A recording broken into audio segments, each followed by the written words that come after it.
আমরা যখন গেম খেলি বা গুগল ম্যাপস ব্যবহার করি তখন স্ক্রিনে যা কিছু নড়াচড়া করতে দেখি তার পেছনে কিন্তু রয়েছে দারুণ মজার কিছু গণিত। আজ আমরা সেই ম্যাজিকটাই ডিকোড করব। চলুন সরাসরি ঝাঁপিয়ে পড়া যাক কম্পিউটার গ্রাফিক্সের 2D ট্রান্সফরমেশন আর ভিউইংয়ের রহস্যের গভীরে।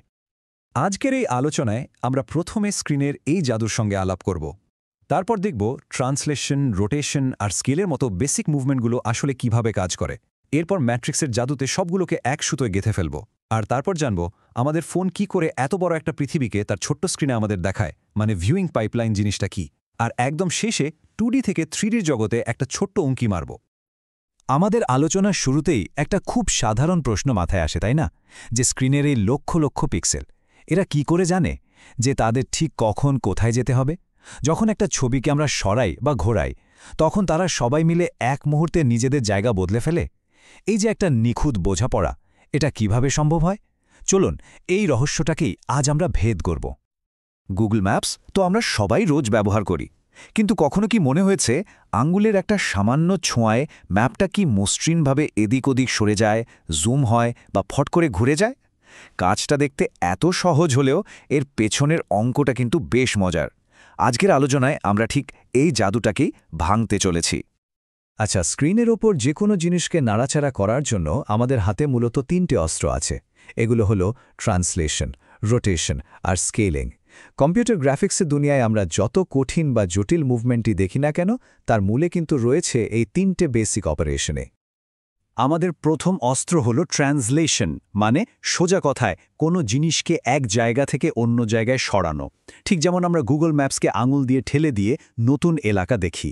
অঙ্কের ভাষায় বলতে গেলে আমরা শুধু অবজেক্টের প্রত্যেকটা পয়েন্টের এক্স আর ওয়াই কোঅর্ডিনেটের সঙ্গে একটা নির্দিষ্ট ভ্যালু, ধরা যাক tx আর ty, যোগ করে দিই, আর ব্যাস আমাদের অবজেক্টটা নতুন জায়গায় পৌঁছে যায়। তাহলে বলুন তো, কোনো অবজেক্টের সাইজ বা অ্যাঙ্গেল না বদলে শুধু তাকে এক জায়গা থেকে অন্য জায়গায় সরাতে কোন ট্রান্সফরমেশন ব্যবহার করা হয়? এরপর আসছে রোটেশন। এর মানে হলো কোনো একটা জিনিসকে একটা নির্দিষ্ট পয়েন্টের চারপাশে ঘোরানো। যেমনটা আমরা দুটো আঙুল ব্যবহার করে ম্যাপটাকে ঘোরাই। এক্ষেত্রে অবজেক্টের প্রত্যেকটা পয়েন্ট একটা নির্দিষ্ট কোণে, মানে থিটা অ্যাঙ্গেলে একটা পিভট পয়েন্টকে কেন্দ্র করে ঘুরে যায়। এর ফলে অবজেক্টটার দিক বদলে যায়, কিন্তু সাইজ একই থাকে। যদি কোনো অবজেক্টকে তার নিজের অক্ষের ওপর ঘোরানোর দরকার হয়, তাহলে কোন ট্রান্সফরমেশনটা কাজে লাগবে? আর আমাদের 3 নম্বর অস্ত্র হল স্কেলিং, মানে সোজা বাংলায় কোনো জিনিসকে বড় বা ছোট করা, একদম সেই চিমটি কেটে ম্যাপ জুম ইন বা জুম আউট করার মতো।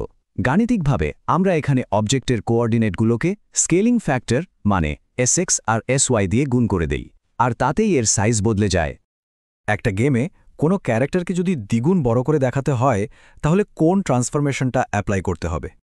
এখন একটা প্রশ্ন তো মাথায় আসতেই পারে, এই যে 3টে আলাদা আলাদা কাজ, সরানো, ঘোরানো আর সাইজ বদলানো, এগুলোকে কি একসাথে আরও সহজে করা যায়? উত্তরটা হলো হ্যাঁ, যায়। আর এখানেই কম্পিউটার গ্রাফিক্সের আসল জাদুটা লুকিয়ে আছে, যার নাম হলো ম্যাট্রিক্স। এর জন্য হোমোজিনাস কোঅর্ডিনেটস নামে একটা দারুণ বুদ্ধির কৌশল ব্যবহার করা হয়। আমরা আমাদের 2D কোঅর্ডিনেট, মানে x, y এর সাথে একটা এক্সট্রা ডাইমেনশন জুড়ে দিয়ে তাকে x, y, 1 বানিয়ে ফেলি। আর জানেন, এটাই ছিল একটা গেম চেঞ্জার, কারণ এর ফলে গ্রাফিক্স প্রসেসরগুলো এই সবকটা কাজ শুধু একটাই ম্যাট্রিক্স গুণনের মাধ্যমে অবিশ্বাস্য স্পিডে করতে পারে। আজকের স্মুথ গ্রাফিক্সের পেছনে এটাই কিন্তু আসল কারণ। স্ক্রিনে যে 3-3 ম্যাট্রিক্সটা দেখা যাচ্ছে, ওটাকে একটা মুভমেন্ট কন্ট্রোল প্যানেলের মতো ভাবতে পারেন। এখানে tx আর ty এর মান বদলে দিলেই অবজেক্টটা সরে যাবে। মানে আপনি পয়েন্টের কোঅর্ডিনেটকে এই কন্ট্রোল প্যানেলের সাথে গুণ করছেন, আর বদলে পাচ্ছেন পয়েন্টের নতুন ঠিকানা। ম্যাট্রিক্স গুণন মনে রাখার সহজ নিয়মটা হলো সারি গুণ হবে স্তম্ভের সাথে। পর্দার আড়ালে কম্পিউটার ঠিক এইভাবেই সব হিসাব করে। তাহলে গ্রাফিক্স ট্রান্সফরমেশনের জন্য হোমোজিনিয়াস কোঅর্ডিনেটস আর ম্যাট্রিক্স ব্যবহার করার সবচেয়ে বড় সুবিধাটা কি? আমরা যখন গুগল ম্যাপসে একটা গোটা পৃথিবীকে আমাদের ছোট্ট ফোনের স্ক্রিনে দেখি, তখন পর্দার আড়ালে একটা বেশ জটিল প্রক্রিয়া চলতে থাকে। এই পুরো প্রক্রিয়াটাকেই বলা হয় ভিউইং পাইপলাইন। এটাকে অনেকটা একজন ফিল্ম ডিরেক্টরের কাজের সাথে তুলনা করা যায়। ডিরেক্টর যেমন ঠিক করেন যে পুরো সেটের কোন অংশটা ক্যামেরার ফ্রেমে আসবে আর কোনটা সিনেমার পর্দায় দেখানো হবে, এটাও ঠিক তাই। এই পাইপলাইনের 4টে প্রধান ধাপ আছে। প্রথম হলো ওয়ার্ল্ড কোঅর্ডিনেটস, মানে পুরো ডিজিটাল জগৎটা, বা ধরুন ফিল্মের গোটা সেট। দ্বিতীয় হলো উইন্ডো সিলেকশন, মানে ডিরেক্টর ক্যামেরার জন্য একটা ফ্রেম ঠিক করছেন। তৃতীয় হলো ক্লিপিং, যেখানে ওই ফ্রেমের বাইরের যা কিছু আছে সব ছেঁটে ফেলে দেওয়া হয়। আর একদম শেষে ভিউপোর্ট ট্রান্সফরমেশন, যেখানে ফ্রেমের ভেতরে দৃশ্যটাকে সিনেমার পর্দায় মানে আমাদের ফোনের স্ক্রিনে ফিট করে দেখানো হয়। এইখানে উইন্ডো আর ভিউপোর্টের মধ্যে পার্থক্যটা বোঝা খুব জরুরি, কারণ এটা নিয়ে প্রায় কনফিউশন হয়। সহজ কথায়, উইন্ডো হলো কি দেখা হবে, মানে ডিজিটাল জগতের কোন অংশটা আমরা বাছছি। আর ভিউপোর্ট হলো কোথায় দেখা হবে, মানে আমাদের ডিভাইসের স্ক্রিনের কোন জায়গায় ওই অংশটা দেখানো হবে। সোজা কথায়, উইন্ডো ঠিক করে কন্টেন্ট আর ভিউপোর্ট ঠিক করে ডিসপ্লে এরিয়া। ম্যাপের একটা অংশ সিলেক্ট করার জন্য যে উইন্ডো ব্যবহার হয় আর আপনার ফোনের স্ক্রিন মানে যে ভিউপোর্ট, এই দুটোর মধ্যে আসল পার্থক্যটা কি? আমরা এতক্ষণ যা কিছু শিখলাম, মানে এই 2D ট্রান্সফরমেশনের আইডিয়াগুলো, এগুলোই কিন্তু 3D গ্রাফিক্সের আসল ভিত্তি। তাহলে এই 2D ধারণাগুলো কিভাবে আজকের দিনের গেমস আর সিনেমার সেই অসাধারণ 3D দুনিয়ায় কাজে লাগানো হয়, চলুন সেটা এবার একটু দেখে নেওয়া যাক। অবাক করার মতো ব্যাপার হলো 3D গ্রাফিক্সেও ওই একই ট্রান্সলেশন, রোটেশন, স্কেলিং আর ভিউইং পাইপলাইনের নিয়মগুলোই কাজ করে। শুধু একটা এক্সট্রা মাত্রা বা অক্ষ মানে জেড অক্ষ যোগ হয়ে যায়, যা গভীরতা বা ডেপথ বোঝাতে সাহায্য করে। তাই 2Dর ভিত্তিটা যদি মজবুত থাকে, তাহলে 3D বোঝাটা অনেক অনেক সহজ হয়ে যায়।